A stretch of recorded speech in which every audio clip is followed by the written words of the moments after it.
आप सभी दोस्तों का एक हमारे इस यूट्यूब चैनल पर। दोस्तों, आज की वीडियो में हम बात करेंगे कि रेलवे में जो ग्रुप डी की वैकेंसी आई हैं उनका जो नोटिफिकेशन है वो जारी कर दिया गया है। और उसमें क्या क्या चीज़ें दी गई हैं, क्या क्वालिफ़िकेशन चाहिए, क्या क्या योग्यताएं बाकी उसके अलावा हैं, क्या क्या फ़िज़िकल में होता है, मेडिकल में क्या होता है, किस जोन में कितनी वैकेंसी हैं, कौन सी पोस्ट सबसे अच्छी है, इन सारे विषयों पर आज हम बात करने वाले हैं। चलिए वीडियो में आगे बढ़ते हैं। सबसे पहले आप देखेंगे कि इम्पोर्टेंट डेट्स एंड टाइम्स इसमें दिया गया है। जो शॉर्ट नोटिस जारी किया गया था वो 28 दिसंबर 2024 को जारी किया गया था।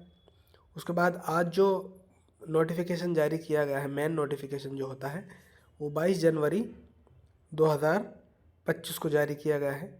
ओपनिंग डेट जो है एग्ज़ाम फॉर्म के लिए 23 जनवरी 2025 से स्टार्ट हो जाएगा, एकदम स्टार्ट होते ही 23 जनवरी। क्लोजिंग डेट इसमें दिया गया है 22 फरवरी 2025। फीस पेमेंट करने की जो तिथि है वो 2 दिन आपको एक्स्ट्रा दी जाएगी।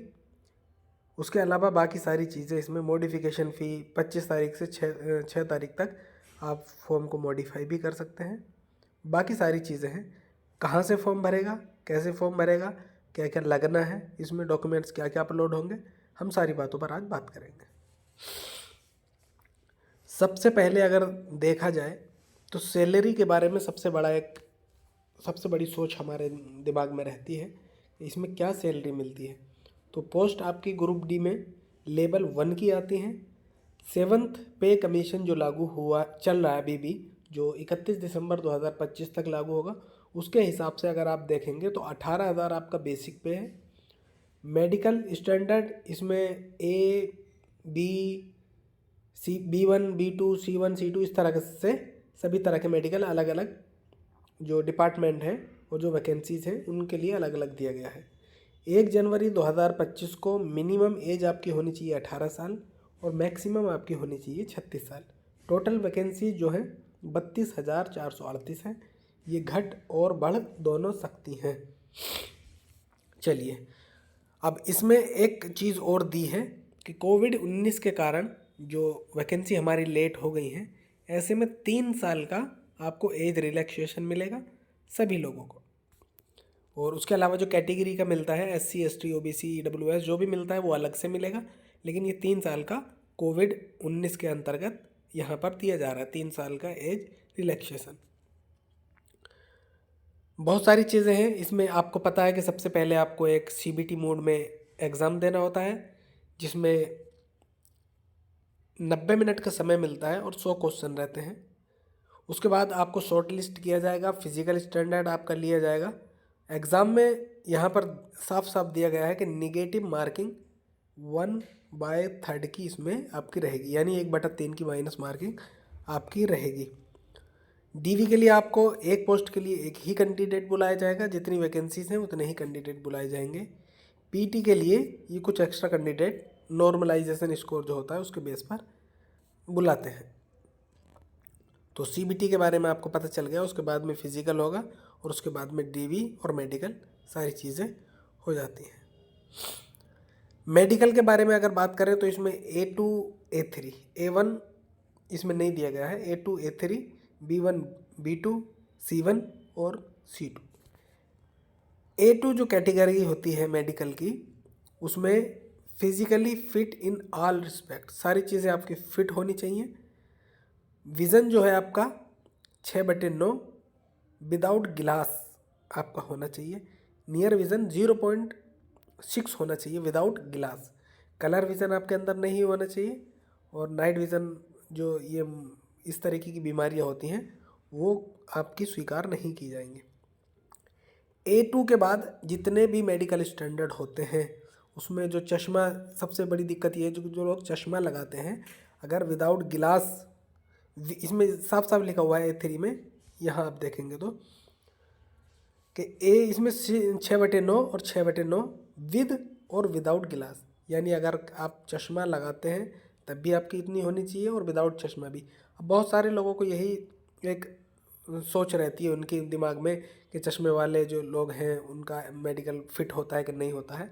ऐसे में आपका कलर विज़न वगैरह ये सारी चीज़ें जो लिखी हुई हैं ये नहीं होनी चाहिए, लेकिन चश्मा लगाकर या बिना चश्मे के आपका विज़न 6/9 6/9 दोनों आँखों का इस तरह से होना चाहिए। उसके अलावा और भी B1 में एक आँख का 6/9 और एक का 6/12, चाहे आप चश्मा लगाएं या ना लगाएं। डिस्टेंस विज़न जो B2 में आती है 6/9 और 6/12, इस तरह से करके उसी तरह से आता है C1 और C2। इसके बाद हम बात करेंगे कि जो लोग लेसिक सर्जरी करा लेते हैं क्या उनको इसमें लिया जाएगा कि नहीं लिया जाएगा, क्योंकि रेलवे में जो NTPC का फॉर्म आया है और उससे पहले जो असिस्टेंट लोको पायलट का फॉर्म आया है, असिस्टेंट लोको पायलट में तो लेते ही नहीं है, उनको तो 6/6 चाहिए और लेसिक सर्जरी वगैरह किसी तरह की नहीं होनी चाहिए। लेकिन इसमें जो आप अगर लेसिक सर्जरी करा चुके हैं तो ऐसे में B1 B2 C1 और C2 इसमें आपकी एंट्री होगी। 4 मेडिकल स्टैंडर्ड आपके क्वालिफाई रहेंगे अगर आपने लेसिक सर्जरी कराई हुई है, तब आप A2 या A3 कैटेगरी में एंट्री नहीं कर पाएंगे। एज आपको पता है लेवल 1 के लिए 18 से 33 साल है, लेकिन 3 साल एक्स्ट्रा करके इन्होंने जोड़ के दिया गया। वैसे 33 साल नॉर्मली होती है, लेकिन 3 साल कोविड-19 वाला जोड़ दिया तो 36 साल हो गई है। उसके अलावा OBC को 3 साल, SC ST को 5 साल, बाकी सब चीज़ें क्या क्या किसको दी गई हैं इसमें लिखा हुआ है।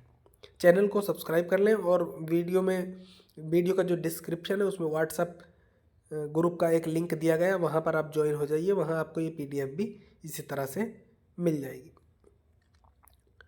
इसके बाद हम बात करेंगे फ़ीस की। क्या इसमें फ़ीस रहती है? सभी कैंडिडेट के लिए 500 रुपये फ़ीस ली जाती है और उसके बाद 400 रुपये आपके, अगर आप एग्ज़ाम में बैठते हैं, एग्ज़ाम में अटेंड होते हैं तो 400 रुपये आपका रिफ़ंड कर दिया जाएगा आपके अकाउंट में। कुल मिलाकर 100 रुपये फ़ीस है। उसके अलावा जैसे माइनॉरिटी हुआ, EBC हुआ, SC ST, female, transgender, ex serviceman वगैरह के लिए 250 रुपये हैं, जो कि 250 के 250 आपके वापस कर दिए जाते हैं अगर आप अपेयर होते हैं CBT एग्ज़ाम में तब। सारी चीज़ें ये ऑनलाइन है, ऑफलाइन इसमें कुछ भी नहीं है। आप ऑनलाइन ही फॉर्म भरेंगे और सारी चीज़ें आप वहीं पर चेक करेंगे। इसके बाद हम बात करेंगे क्या सिलेबस रहता है सारी चीज़ों के बारे में। अब कंप्यूटर बेस्ड जो टेस्ट होता है जिसको हम CBT बोलते हैं, उसमें क्या क्या रहने वाला है आप इस जगह आप देख सकते हैं। सबसे पहले आप देखेंगे कि एग्ज़ाम ड्यूरेशन आपका 90 मिनट का रहेगा, यानी आपको 90 मिनट मिलेंगे। PWD के जो कैंडिडेट होंगे इनको 120 मिनट मिलता है, उनको 30 मिनट एक्स्ट्रा दिया जाएगा, जिसमें जनरल साइंस के 25 क्वेश्चन, मैथमेटिक्स के 25 क्वेश्चन, इंटेलिजेंस और रीजनिंग जो आपका तर्क शक्ति रहेगी उसका 30 क्वेश्चन, जनरल अवेयरनेस और करंट अफेयर्स का 20 क्वेश्चन, कुल मिलाकर 100 क्वेश्चन रहेंगे। 90 मिनट का आपको समय मिलेगा। 1/3 जो 1/3 की माइनस मार्किंग इसमें रहेगी। मिनिमम क्वालिफाइड जो मार्क्स होंगे आपके, जनरल वालों के लिए 40%, EWS के लिए 40%, OBC NCL हो या तो उसके लिए 30%, SC के लिए 30%, ST के लिए 30%, यानी कम से कम इतना मार्क्स आपको लाना ही लाना है, तो उसके बाद ही आप पास माने जाएंगे। और नॉर्मलाइजेशन इसमें अच्छे से लागू होता है जो आपको जानकारी है। आइए इसके बाद हम बात करने वाले हैं किस जोन में कितनी वैकेंसी है, क्या आपको प्रेफरेंस देना है, कहाँ नंबर लाना आसान है, कहाँ की कट ऑफ हाई रहती है, कहाँ की कट ऑफ थोड़ा लो रहती है। टोटल 32,000 वैकेंसी में अभी आप देख रहे हैं साउथ सेंट्रल रेलवे यानी SCR सिकंदराबाद इनका जोन है ये। यहाँ पर किस पोस्ट के लिए कितनी वैकेंसी है आप स्क्रीनशॉट लेकर भी देख सकते हैं और PDF डाउनलोड करके भी पढ़ सकते हैं। जनरल के लिए 710 सीटें हैं, SC के लिए 235, कुल मिलाकर देखा जाए 1642 सीटें यहाँ पर दी गई हैं, जो एक सेफ जोन भी कहलाता है सिकंदराबाद की कट ऑफ आप पिछली बार का कोई भी एनालिसिस करेंगे तो ज़्यादा कट ऑफ नहीं रहती है, एक सेफ जोन है सिकंदराबाद। जिन लोगों के मार्क्स कम आते हैं यानी 50-60 के बीच वाले जो ऐसे कैंडिडेट हैं वो यहाँ अप्लाई कर सकते हैं अगर वो चाहें तब। इसके बाद हम बात करेंगे कोलकाता का। कोलकाता में भी 1044 वैकेंसी हैं। कोलकाता के अंदर 2 जोन लगते हैं, 1044 यहाँ वैकेंसी दी गई हैं और यहाँ थोड़ा कठिन रहता है, इतना कठिन नहीं है लेकिन हम एवरेज में इसको लेकर चलेंगे। उसके बाद बात करेंगे प्रयागराज, जो कि हाई रिस्क पर रहता है, हमेशा हाई कट ऑफ रहती है।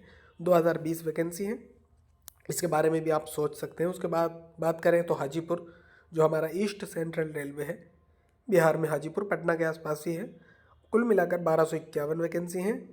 हाई कट ऑफ के अंतर्गत ये हमेशा रहता है। मुंबई के अंदर 2 अलग अलग जोन में वैकेंसी आती हैं। कम कम कट ऑफ वाले जोन में ये दोनों ही काउंट होते हैं और अच्छी वैकेंसी देखने को मिली है। 3244 जो सेंट्रल रेलवे मुंबई है वहाँ पर है। और ये एक कोलकाता का जो मैं दूसरा बता रहा था आपको, उसमें भी 1817 वैकेंसी हैं, एवरेज में रहता है। गुवाहाटी 2048 वैकेंसी हैं, एवरेज से भी डाउन में कट ऑफ यहाँ रहती है हमेशा से। इसके बाद देखें गोरखपुर, हाई में हमेशा कट ऑफ रहती है, 1370 वैकेंसी हैं सिर्फ। चेन्नई जो एक सेफ जोन है, 2694 वैकेंसी हैं, बहुत कम कट ऑफ रहने वाली है इस बार। आप इस बातों को याद भी कर सकते हैं, लिख कर भी रख सकते हैं, वीडियो ऐसी अपलोड रहेगी। इन सारी चीज़ों पर आप ध्यान रखिए। सबसे ज़्यादा जो हाई कट ऑफ के जोन में अगर किसी की बात करें तो नॉर्दर्न रेलवे नई दिल्ली, जो चंडीगढ़ के नाम से अब तक आता था, चंडीगढ़ जोन वाला आता था नॉर्दर्न रेलवे, इस बार नॉर्दर्न रेलवे न्यू दिल्ली लिखा हुआ है। सबसे हाई कट ऑफ जाने के चांस यही रहते हैं, लेकिन 4785 वैकेंसी हैं, जो कि अच्छी खासी वैकेंसी आपको देखने को मिली है। हाई में रहेगा हमेशा। बिलासपुर एवरेज में रहता है, न ज़्यादा कम रहेगी न ज़्यादा हाई रहेगी। भुवनेश्वर एकदम सेफ जोन है, 964 है, अच्छी वैकेंसी है, सेफ जोन है। जबलपुर एवरेज में है, 1614 वैकेंसी है टोटल। हुबली जो बेंगलोर के नाम से भी जाना जाता है, हमेशा लो कट ऑफ रहती है, इस बार थोड़ा बढ़ गई थी। उससे पहले 50-55 में लोगों का सिलेक्शन हो गया था आफ्टर नॉर्मलाइजेशन। उसके अलावा बात करें जयपुर, हाई कट ऑफ में रहता है। राजस्थान, हरियाणा, यूपी, बिहार, ये 4 स्टेट ऐसे हैं हमेशा कट ऑफ हाई रहती है। 1433 वैकेंसी है टोटल। मुंबई का जो मैं दूसरा बात कर रहा था, 4672 लो कट ऑफ में रहेगा इस बार। वैसे भी लो कट ऑफ में रहता है, लेकिन इस बार ठीक ठाक कट ऑफ रहेगी, लो ही रहेगी। अब उसके बाद हम बात करेंगे कि किस पोस्ट के लिए आपको प्रेफरेंस कैसे देना है, कहाँ सैलरी अच्छी रहती है, कहाँ सैलरी कम रहती है, कहाँ काम ज़्यादा रहता है, कहाँ काम कम रहता है। सबसे पहले देखेंगे category number 9, assistant TL and AC workshop, जो डिपार्टमेंट इलेक्ट्रिकल में आता है। जनरल सर्विस होती है। C1 मेडिकल, यानी आप चश्मा लगाते हैं, लेसिक सर्जरी कराए हुए हैं, कुछ भी आपका अगर है थोड़ा बहुत, तो आप यहाँ अप्लाई कर सकते हैं। अच्छा काम है, सुकून का काम है, साफ़ सुथरा काम है, अच्छी सैलरी है। असिस्टेंट टीएल एंड एसी, अच्छा काम है, साफ़ सुथरा काम है, अच्छी सैलरी है, मेडिकल की भी दिक्कत नहीं है। असिस्टेंट ट्रैक मशीन, मेहनत का काम है, कम सैलरी है बाकी के हिसाब से, लेकिन ठीक ठाक नौकरी है, अच्छी है, इसको भी आप नीचे से प्रेफरेंस दे सकते हैं।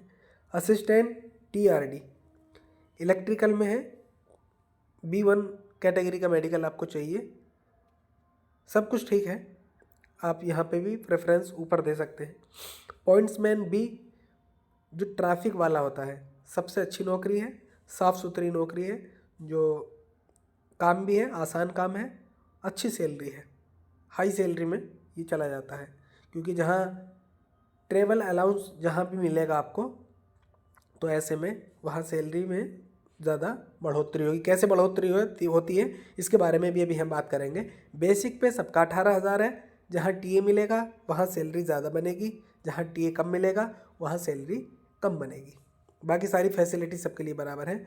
14 नंबर पे आएंगे ट्रैक मेंटेनेंटर IV इंजीनियरिंग डिपार्टमेंट, बहुत मेहनत की नौकरी है, पैसा ठीक ठाक है, मेहनत काफ़ी ज़्यादा है, लाइन पे भी काम करना होता है, गर्मी हो, सर्दी हो, बरसात हो, हर समय आपको उपलब्ध रहना है, अच्छी नौकरी है।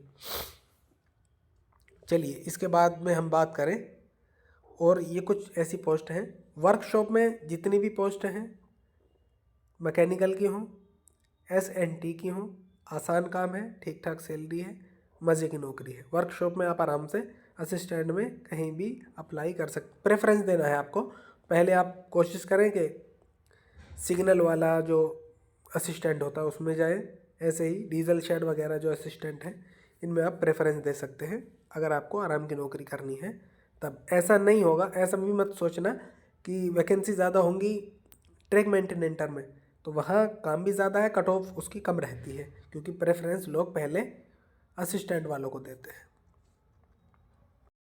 मेडिकल के बाद हम बात करेंगे फिजिकल स्टैंडर्ड, जो पीईटी होता है, फिजिकल इफिशिएंसी टेस्ट। मेल के लिए 2 तरह की रेस होती हैं। 35 किलो वज़न रखा हुआ होगा, आपको उठा के 100 मीटर जाना है 2 मिनट में, एक ही चांस मिलेगा, दोबारा चांस नहीं मिलेगा। उसके बाद एक रनिंग होती है 4 मिनट 15 सेकंड में 1000 मीटर यानी 1 किलोमीटर दौड़ना है, ये मेल कैंडिडेट के लिए है। फीमेल कैंडिडेट के लिए 20 किलो वज़न 100 मीटर 2 मिनट में एक चांस, और डिस्टेंस जो 1 किलोमीटर वाली है 5 मिनट 40 सेकंड में ओनली एक चांस मिलेगा इसमें। डिटेल सिलेबस की अगर बात करें तो मैथमेटिक्स में आप देख सकते हैं नंबर सिस्टम, बोर्ड मास, डेसिमल, फ्रैक्शन, एलसीएम, एचसीएफ, ये सारी चीज़ें जो बेसिक नॉलेज है आपसे पूछी जाएगी। जनरल इंटेलिजेंस एंड रीजनिंग इसमें दिया हुआ है किस किस चैप्टर से आपके क्वेश्चन पूछे जाएंगे। जनरल साइंस में फिजिक्स, केमिस्ट्री और मैथ, फिजिक्स, केमिस्ट्री और बायोलॉजी जो भी आपसे पूछी जाएगी, लाइफ साइंस जिसको लिखा गया है 10वीं स्टैंडर्ड की पूछी जाएगी, 10th लेवल तक की। और जनरल अवेयरनेस और करंट अफेयर्स आपको science and technology, sport, culture, personality, economics, polity, सारी चीज़ें आपसे पूछी जाएंगी। एक बार और बात करें सीबीटी में क्या क्या आएगा। जनरल साइंस के 25 क्वेश्चन, मैथमेटिक्स के 25 क्वेश्चन, रीजनिंग के 30 क्वेश्चन और जनरल अवेयरनेस के 20 क्वेश्चन। इसके बाद भी आपके मन में अगर किसी तरह का कोई क्वेश्चन आए तो आप कमेंट बॉक्स में कमेंट कर सकते हैं। वीडियो अच्छी लगी हो तो वीडियो को लाइक करें, चैनल को सब्सक्राइब करें और दूसरों तक शेयर करें। धन्यवाद।